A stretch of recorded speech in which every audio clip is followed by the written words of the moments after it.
Namaste, my beautiful queens, kings, if any. There will be no cards in this video. I'm not gonna be putting the cards down and telling you anything with the help of cards. This video is for those of you who want and need something more than is Johnny thinking about me? Will he make a step towards me? Will he not? This is a story which I read a couple years ago, and it deeply touched my heart. Maybe you want to close your eyes and just listen to it. And I want you to listen to it and to feel it with your heart, because this story can give you answers which your heart might be needing right now. The story is called Information, Please.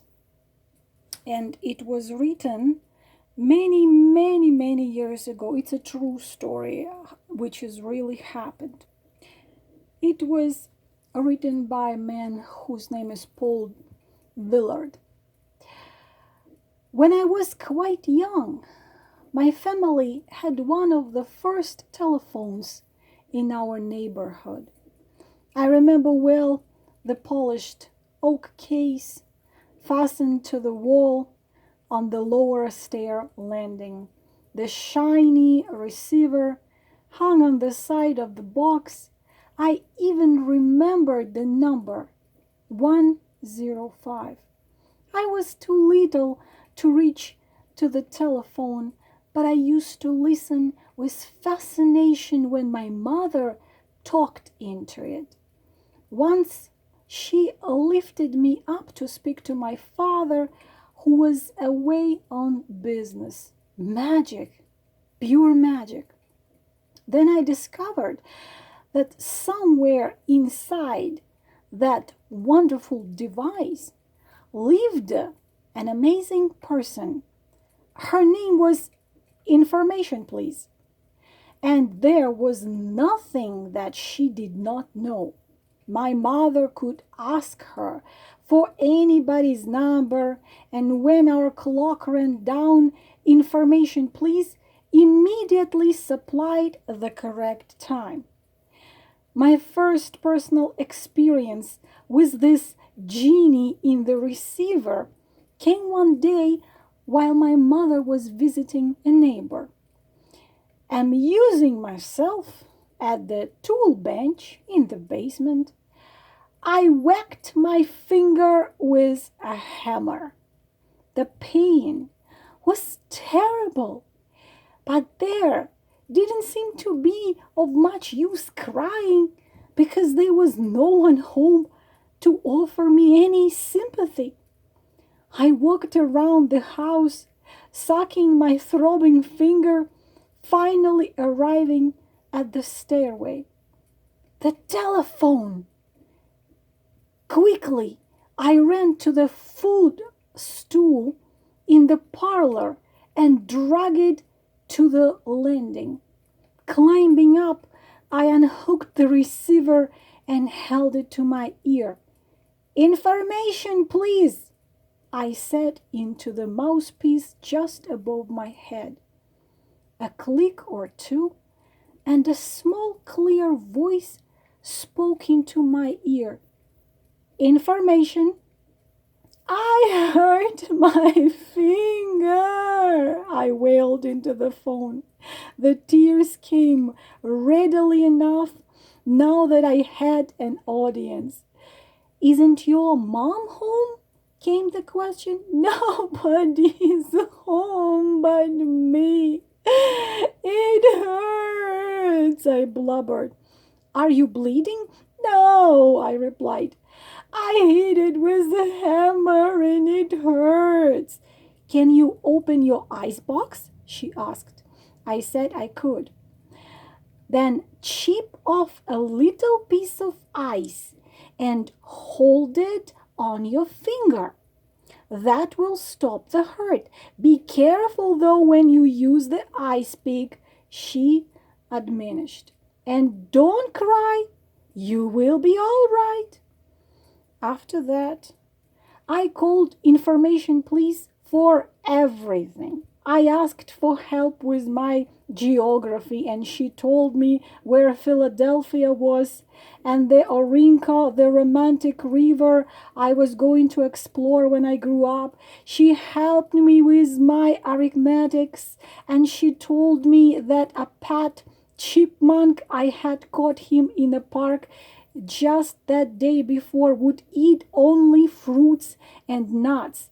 And there was the time that Petey, our pet canary, died, and I called her again. I called information police and told her that sad story. She listened, then said the usual things. Grew up, say to soothe a child. But I was unconsoled. Why was it that birds should sing so beautifully and bring joy to a whole family only to end up as a heap of feathers feet up on the bottom of a cage? She must have sensed my deep concern, and then she quietly said, Paul, always, always remember that there are other worlds to sing in. Somehow I felt better. Another day I was at the telephone. Information, please, said the now familiar voice. How do you spell fix? F-I-X. At that instant, my sister, who took unholy joy in scaring me, jumped off the stairs at me with a banshee shriek. Yahoo! I fell off the stool, pulling the receiver out of the box by its roots. We were both terrified. Information, please, was no longer there, and I was not at all sure how that I hadn't heard her when I pulled the receiver out. Minutes later, there was a man on the porch. I am a telephone repairman. I was working down the street, and the operator said there might be some trouble at this number. He reached for the receiver in my head. What happened? I told him. We can fix it. It will take a minute or two. So the repairman opened the telephone box, exposing a maze of wires and coils, and fiddled for a while with the end of the receiver cord. Tightened things with a small screwdriver. He jiggled the hook up and down a few times, then spoke into the phone. Hi, this is Pete. Everything is under control at 105. The kid's sister scared him and he pulled the cord out of the box. He hung up, smiled, gave me a pat on the head, and walked out the door. All this took place in a small town in the Pacific Northwest. Then, when I was 9 years old, we moved across the country to Boston, and I missed my mentor very, very badly. Information, please, belonged in that old wooden box back at home. And I somehow never thought in trying the tall, skinny new phone that sat on the small table in the hall, yet I grew into my teens. The memory of those childhood conversations never really left me. Often in moments of doubt or despair, I would recall the serene sense of security I had when I know that I could call information, please, and get the right answer. I appreciated now how very patient, understanding, and kind she was to have wasted so much of her time on some little boy. A few years later, on my way back to college, my plane put down in Seattle. I had about half an hour between plan connections, and I spent 15 minutes or so on the phone with my sister, who lived there now, happily mellowed by marriage and motherhood. Then, really without any thinking, what was I doing? I dialed my hometown operator and said, "Information, please." Miraculously, I heard again the small, clever voice that I know so well. "Information." I hadn't planned this, but I heard myself saying, "Could you tell me, please, how to spell the word fix?" There was a long pause. Then came the softly spoken answer. "I guess," said "Information, please," "that your finger must have healed by now." I laughed. "So it's really still you? I wonder if you have any idea how much you meant to me during all the time of my childhood." "I wonder," she replied, "if you know how much you meant for me. Unfortunately, I never had any children, and I used to look forward to your calls." Silly, wasn't it? But it didn't seem silly. I didn't say so. Instead, I told her how often I have thought of her over the many and many years. And I asked if I could call her again when I came back to visit my sister when the semester was over. "Please do. Just ask for Sally." Goodbye, Sally. It sounded strange for "Information, please" to have a name. If I run into any chipmunks, I'll tell them to eat only fruits and nuts. "Just do that," she said. "And I expect one of these days you will be off for the Orinoco, that magical romantic river you wanted to research when you were little." Well, goodbye. Just 3 months later, I was back again in Seattle airport. A different voice answered "Information, please." And I asked for Sally. "Are you a friend?" "Yes," I said, "a very old friend." "Then I am very sorry to have to tell you Sally had only been working part-time in the last few years because she was very ill. She died 5 weeks ago."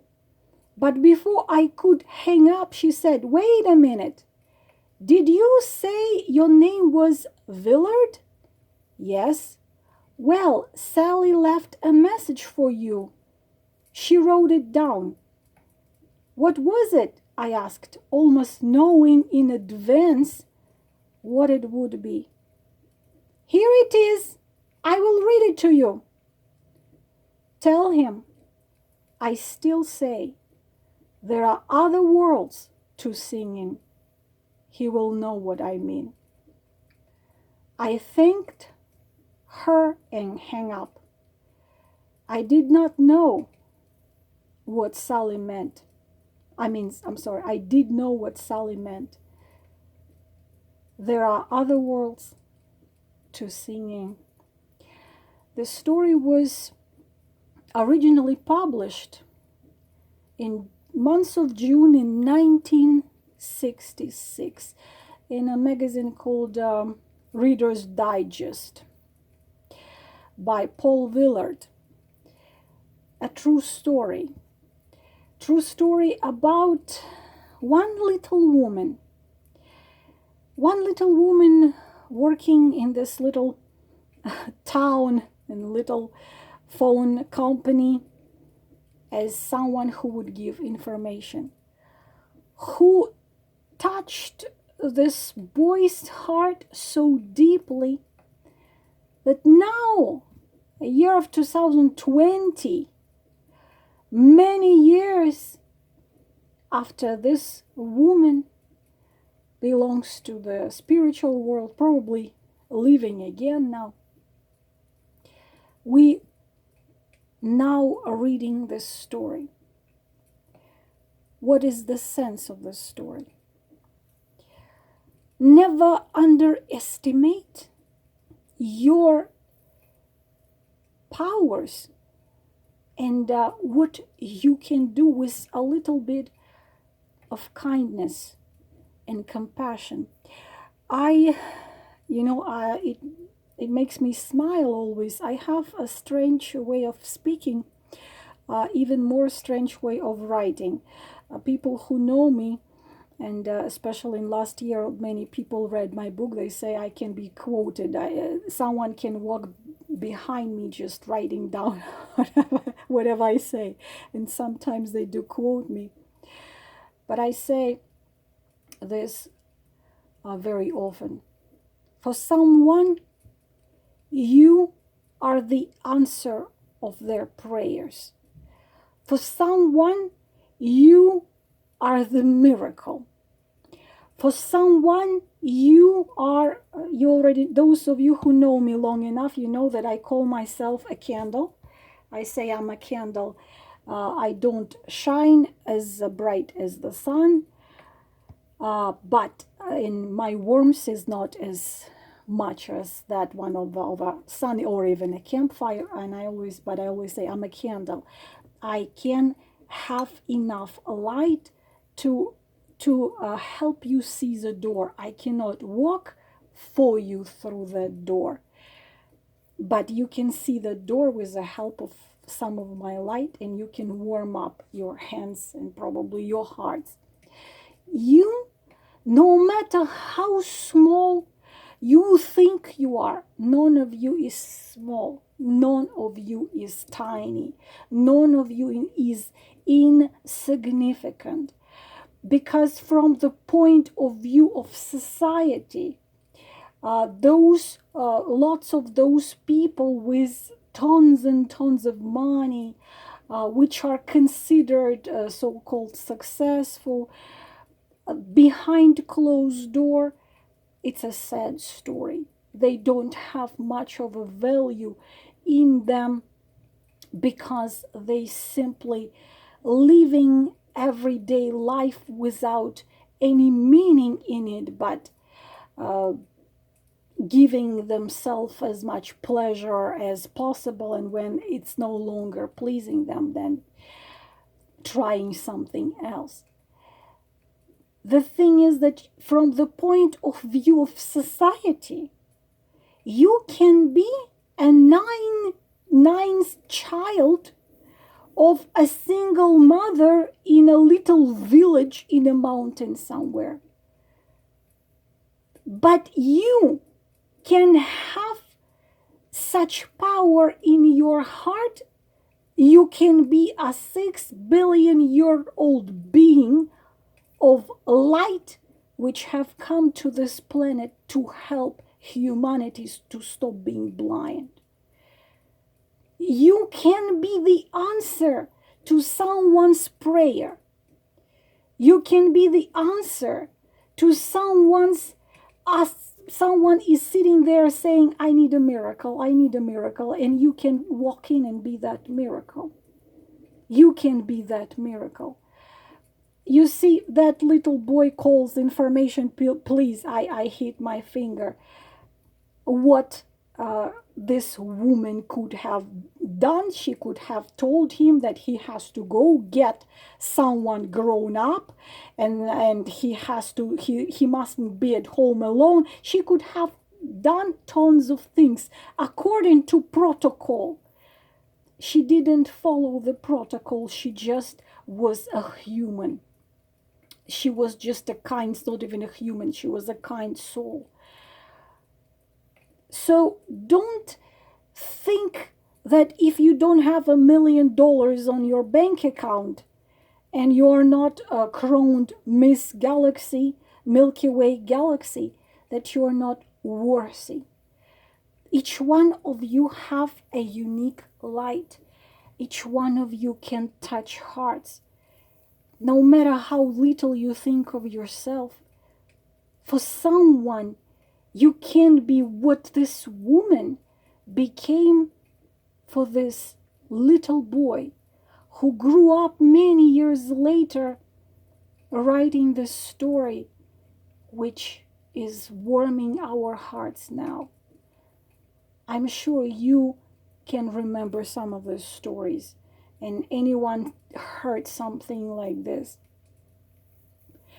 A homeless person asking for a coin on the street can be the squeezed being of light to give you the answer.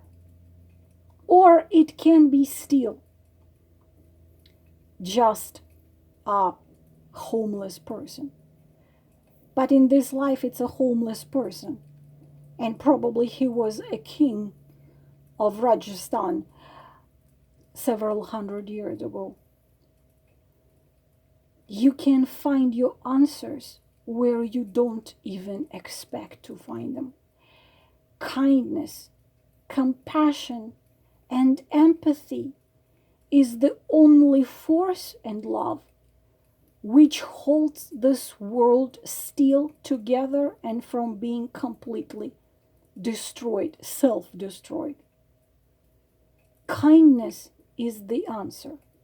Kindness, empathy, and love. But I'm not talking here love when you throw yourself to the feet of some beast and he's walking all over you and you just keep on crawling back and let him walk all over you again. I'm not talking that. That is not love. Love is kindness. Love is care. Love is compassion. Love is kindness.